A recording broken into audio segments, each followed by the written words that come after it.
తెలుగు రాష్ట్రాల్లో అతిపెద్ద lift manufacturer lifts ట్రై.com dealership కూడా ఇవ్వబడును. మిస్ వరల్డ్ పోటీలకు తెలంగాణ సిద్ధమవుతోంది. మే 7 నుంచి 31 వరకు 72వ మిస్ వరల్డ్ 2025 పోటీలు జరగనున్నాయి.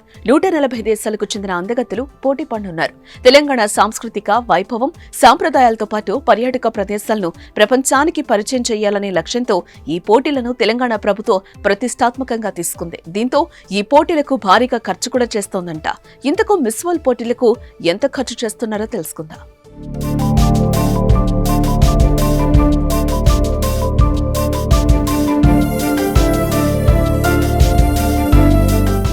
అందమైన భాగ్యనగరం అందాల పోటీలకు వేదికగా మారనుంది.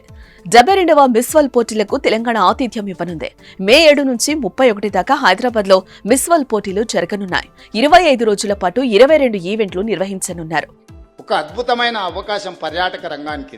140 దేశాలకు సంబంధించిన ప్రతినిధులు అందరూ మన హైదరాబాద్ రాష్ట్రానికి 25-26 రోజులు ఉండబోతున్నారు. మే 7 నుంచి మే 31 వరకు ప్రపంచ దేశాలన్నీ మన నగరంలో, మన ప్రాంతంలో, not only in Hyderabad, Warangal 1000 స్తంభాల గుడి కావచ్చు, రామప్ప గుడి కావచ్చు, పర్యాటక ప్రాంతాలు ఏవేవైతున్నాయో తెలంగాణ రాష్ట్రంలో అన్ని వాళ్ళు పర్యటించబోతున్నారు. తెలంగాణలో ఉన్న ప్రసిద్ధి చెందిన పర్యాటక క్షేత్రాలన్నిటి దగ్గర ఈ ప్రపంచ అందగత్తెలు ముందర అక్కడికి వచ్చి అక్కడ మిస్ వరల్డ్ కాంపిటీషన్స్ మన రాష్ట్ర ప్రభుత్వం నిర్వహించబోతుంది. ప్రపంచ నలుమూలల నుంచి 140 దేశాలకు చెందిన కంటెస్టెంట్లతో పాటు ఆయా దేశాలకు చెందిన ప్రముఖ క్రీడాకారులు, పారిశ్రామికవేత్తలు, డాక్టర్లు, ఇంజనీర్లు, న్యాయవాదులు, కళాకారులు ఇలా విభిన్న రంగాలకు చెందిన వారు తరలిరానున్నారు.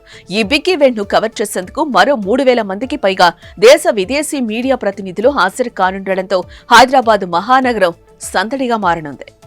ఇక ఈ పోటీలు మే 10వ తేదీన గచ్చిబౌలిలో మిస్ వరల్డ్ ఓపెనింగ్ సెరమనీ, 31న మిస్ వరల్డ్ గ్రాండ్ ఫినాలే జరగనుంది. మధ్యలో తెలంగాణ టూరిజాన్ని ప్రమోట్ చేసేలా వివిధ ప్రాంతాల్లో రకరకాల ఈవెంట్లు నిర్వహించనున్నారు.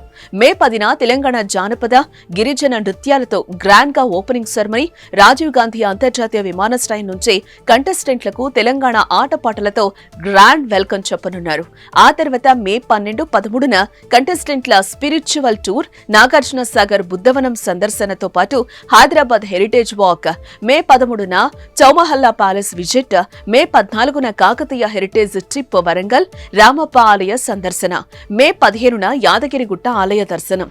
అదే రోజు పోచంపల్లి హ్యాండ్లూమ్ టూర్ తో పాటు పలు కార్యక్రమాలకు శ్రీకారం చుట్టనున్నారు.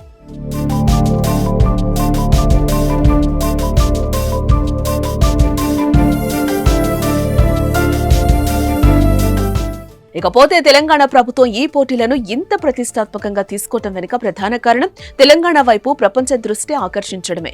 దీంతో పాటు హైదరాబాద్ బ్రాండ్ ఇమేజ్ పెంచడం, ఇక్కడి పర్యాటక ప్రాంతాలకు ప్రాచుర్యం కల్పించడం లక్ష్యంగా ప్రభుత్వం ఈ పోటీలకు ఆతిథ్యం ఇస్తోంది. అయితే ఇంతటి ప్రతిష్టాత్మక మిస్ వరల్డ్ పోటీలకు మొత్తం 54 కోట్లు ఖర్చవుతున్నట్లుగా అంచనా వేస్తున్నారు. ఇందులో సగం అంటే 27 కోట్ల రాష్ట్ర ప్రభుత్వం ఇస్తుంది. మిగతా సగం ఈవెంట్ నిర్వాహకులు వెచ్చిస్తారు. ప్రభుత్వం ఇచ్చే 27 కోట్లలో కేవలం 5 కోట్లను మాత్రమే నేరుగా భరిస్తుంది.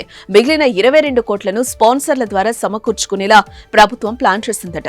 ఏదేమైనా మిస్ వరల్డ్ పోటీలు హైదరాబాద్ కు కొత్త కళను తీసుకురావడం పక్కాగా కనిపిస్తోందని పలువురు అంచనా వేస్తున్నారు.